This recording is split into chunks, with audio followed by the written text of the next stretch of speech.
రేపు మీరిద్దరూ లంచ్ బ్రేక్లో నా ఆఫీసులో ఉండాలి. సార్ సారీ సార్, భోజనం ప్లేట్ ఎంతో చెప్పారంటే పే చేసేస్తాం సార్, ఇన్స్టాల్మెంట్లో సార్. ఇక మీదట ఏ పెళ్ళికి వెళ్ళాం సార్? సార్ నా పెళ్ళి కూడా డెఫినెట్గా వెళ్ళండి సార్. నేను అసలు పెళ్ళే చేసుకోను సార్. మీ అమ్మా నాన్నలే పెళ్లి చేసుకోకుండా ఉండాల్సిందే. ఈ లోకల్లో ఇద్దరు మూర్ఖుల సంఖ్య తగ్గుండేది. క్లాస్ గీస్ పీకుతాడా ఏంటి? Pay attention.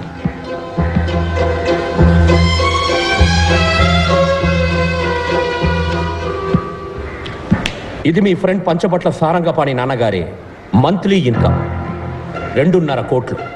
1 సున్నా, 2 సున్నా, ఇంకొక సున్నా తీస్తే వెంకట్, ఇది మీ నాన్నగారి మంత్లీ ఇన్కమ్. ఇంకొక సున్నా తీస్తే ఇది మీ పేరెంట్స్కి వచ్చే మంత్లీ పెన్షన్. నిఖిల్, మీ సిచ్యువేషన్ ఏంటనేది ఇంతకంటే బెటర్గా చెప్పక్కర్లేదనుకుంటా. మీరు బుద్ధిగా మంచి పర్సంటేజ్తో పాస్ అవ్వాలనుకుంటే వెంటనే మీ రూమ్ ఖాళీ చేసి శ్రీనివాస్ రూమ్కి వెళ్ళి ఉండండి. పాణితో కలుసున్నారో నాశనం అయిపోతారు.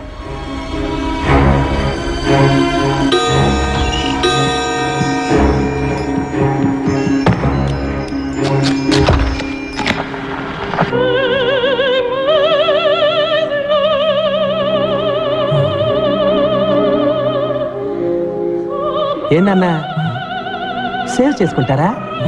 వద్దు సార్. Then get lost. దీన్నే విభజించి పాలించడం అంటారు. వైరస్ మన ఫ్రెండ్షిప్ని విడదీయాలని చూస్తున్నాడు. నువ్వేం భయపడకు. భయపడి తీరాలి, ఎందుకంటే ఆయనే మనకు మార్క్స్ వేసేది. మంచి మార్క్స్ రాకపోతే మంచి ఉద్యోగం రాదు. మా నాన్నేమి మీ నాన్నలాగా డబ్బున్నాడు కాదు, ఫ్యూచర్ గురించి బాధపడకుండా ఉండడానికి. రే, ఎందుకు ఇలా భయపడేసేస్తావు? మరి వాడు ఏం చెప్తే అది ఫాలో అవ్వమంటావా? ఆలిస్ వెల్ అని నువ్వు కావంటే వాడికి భజన చేయి, నా వల్ల కాదు. రే, నువ్వు లిమిట్ క్రాస్ చేస్తున్నావు. లేదురా, లిమిట్లో ఉందాం అంటున్నాను. మా ఫ్యామిలీ నన్నే నమ్ముకొని ఉంది. మా అమ్మకు వచ్చే పెన్షన్ మా నాన్న మందులకే సరిపోతుంది.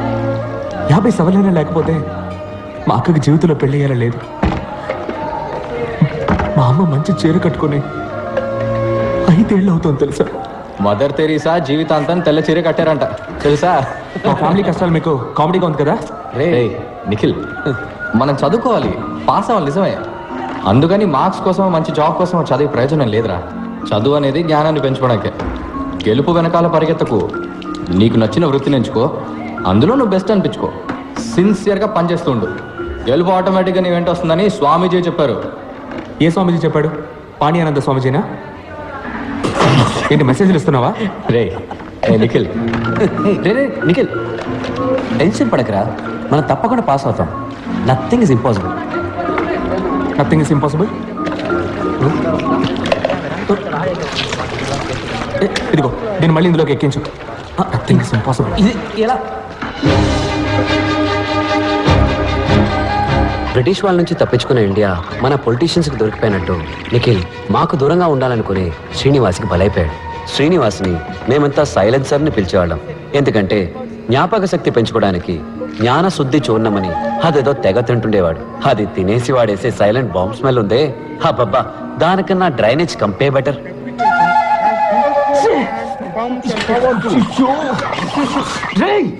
I didn't do it. రే నిఖిల్, నువ్వేసి నన్నంటావే? సైలెన్సర్ రోజుకి 18 గంటలు చదువుతాడు, సారీ బట్టి పడతాడు. అయినా ఇంకెవరైనా ఫస్ట్ వస్తారన్న భయంతో ఎగ్జామ్కి ముందు రోజు రాత్రి వాళ్ళ వీక్నెస్ తోటి ఆడుకుంటాడు. ఎగ్జామ్లో ఫస్ట్ రావడానికి వాడికి తెలిసిన 2 రూట్లు. 1, తనకి ఎక్కువ మార్క్స్ వచ్చేలాగా చదవడం. 2, మిగతా వాళ్ళకి తక్కువ మార్క్స్ వచ్చేలాగా చేయడం.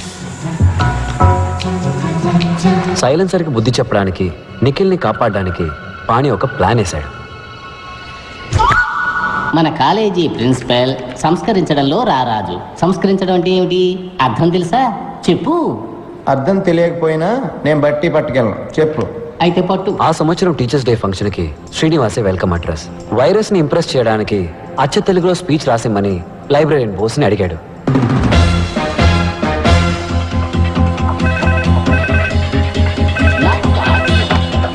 హలో శ్రీనివాస్, ఎస్, నీకు ఫోన్. బోస్ గారు, ప్రింట్అవుట్ క్లియర్గా తీయండి, ఇప్పుడే వస్తా. ఏంటి కుళ్ళిన క్యాబేజీ కంపు కొడుతోంది? బోస్ సార్, ఇప్పుడు ప్రిన్సిపల్ మీ గురించి అడిగారు. అవునా? అయితే నేను వెళ్ళి కలిసి వస్తాను. ఇది నువ్వు శ్రీనివాస్కి ఇచ్చేయి. Hello tell me. Commissioner office నుంచి మాట్లాడుతున్నాను. Sir sir. Are you Srinivas from California? Yes sir, you are right.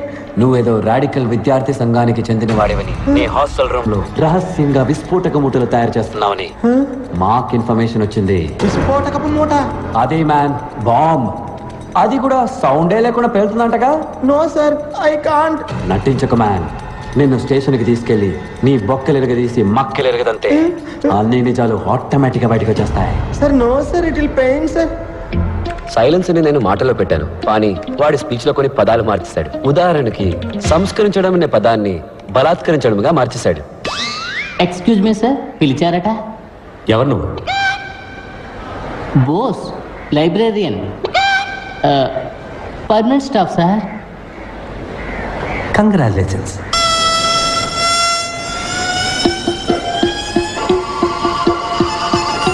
ఒక్క నిమిషం, కమిషనర్ నీతో మాట్లాడతారట. Sir sir sir. సైలెన్స్. ఏంటమ్మా నువ్వే ఒక పెద్ద మానవ బొమ్మ చెప్తున్నారు? ఇంటెలిజెన్స్ నుంచి రిపోర్ట్ వచ్చింది. సార్ అది రాంగ్ ఇన్ఫర్మేషన్ సార్. కావాలంటే మీరు వచ్చి నన్ను చెక్ చేయొచ్చు sir. Shut up you. Okay sir. అది హాస్టల్ రూమ్ లో లేదని నాకు తెలుసు. అది నీ వెనకాల బాగా మడిచి పెట్టుకున్నావు అని కూడా నాకు తెలుసు. అసలు కళ్ళకు కనపడకుండా బాంబులేయటంలో ఎక్స్పర్ట్ అంటగా. నీలాంటి వాళ్ళు చేసే అకృత్యాలకే ఓజోన్ లేయర్ లో బొక్క పడిపోయింది. This is a very very important case in the city. ఇది ఇప్పుడు సిబిఐ టేకప్ చేసింది. We will be there any time. అంతవరకు నువ్వు కాలేజ్ హాస్టల్ వదిలి ఎక్కడికి వెళ్ళకూడదు.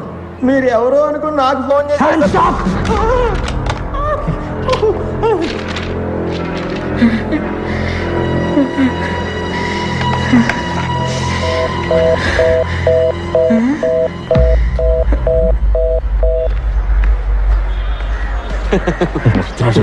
సార్ బోస్ సార్ నీకు ఈ పేపర్ ఇమ్మన్నా. You don't call me like that. పాణి గిని లంగా ఓని irritators. You always irritating others. Principal నన్ను పిలవలేదటగా? మీ గురించి అడిగారని చెప్పానే కానీ పిలిచారని చెప్పానా? అడిగారన్నావా? పోరా ఎదవా.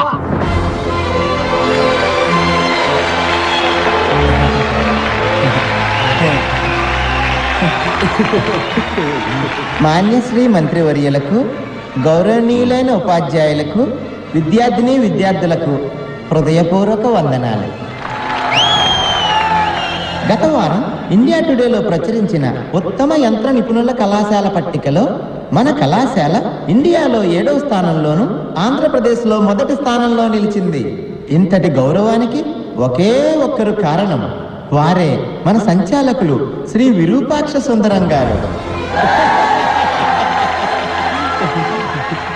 సార్, గొంతు మాత్రమే వాడిది, మోటార్ని నావే. గడిచిన 32 ఏళ్లగా ఈ కళాశాలలో పలు విద్యార్థిని విద్యార్థులు మాటలకు అందని రీతిలో వీరిచే బలాత్కరించబడ్డారు.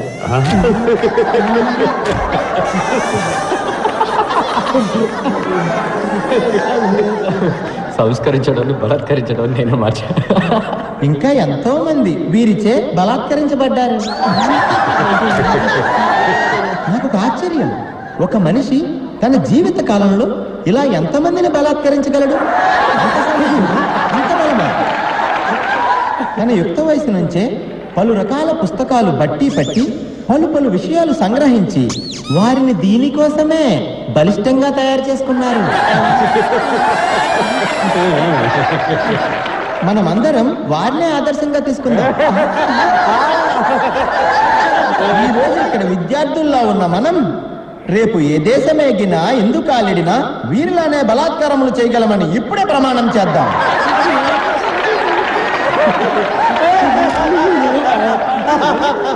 ఐఈసీ విద్యార్థులంత బలంగా ప్రపంచంలో ఏ విద్యార్థి బలాత్కరించలేడు అనే నిజాన్ని నిరూపించి చూపిద్దాం. శ్రీనివాస్, ఈ గొప్పతనమంతా మన బలాత్కార భీముడు ఈ కళాశాల సంచాలకులు శ్రీ విరూపాక్ష గారికే చెందుతుంది. బలాత్కార భీముడు విరూపాక్ష రెండోసారి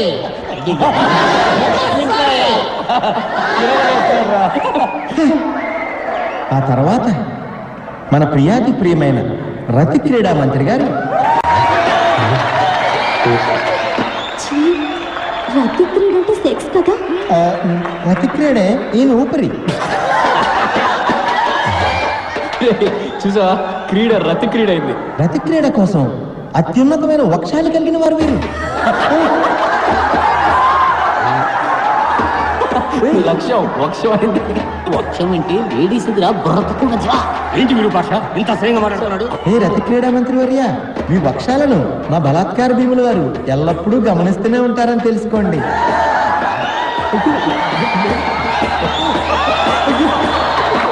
మీ వక్షాలను ముందుకు లాగడి వారు ఆయనే. ఏంటి ఏంటి ఆయన దరిద్రం.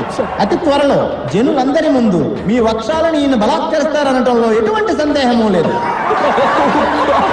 ఏంటి ఇది నన్ను అవమానించడానికి ఇక్కడ పిలిపించావా? ఛీ!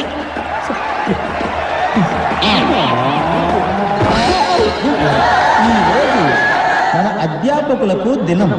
గురు బ్రహ్మ గురు విష్ణు గురుదేవో మహేశ్వర. మనకి విద్యను నేర్పించి మనుషులుగా తీర్చిదిద్దిన అధ్యాపకులకి మన దుర్వాసన చూపించడం మన కర్తవ్యం. సైలెన్సరా మజాక ఎవ్వడిని వదలట్లేదురా. విశ్వాసం దుర్వాసన అయింది. దుర్వాసన ఎలా చూపించగలము? ఎక్స్పర్ట్ చెప్తున్నాడు విను. దుర్వాసన 4 రకములు. కర్మ కర్మ ఏమిటి వాడు. దఠం బఠం భయం నాస్తి.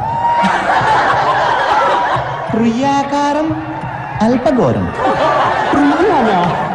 తుస్సాకారం మహాఘోరం. నిశ్శబ్దం సంకుటం.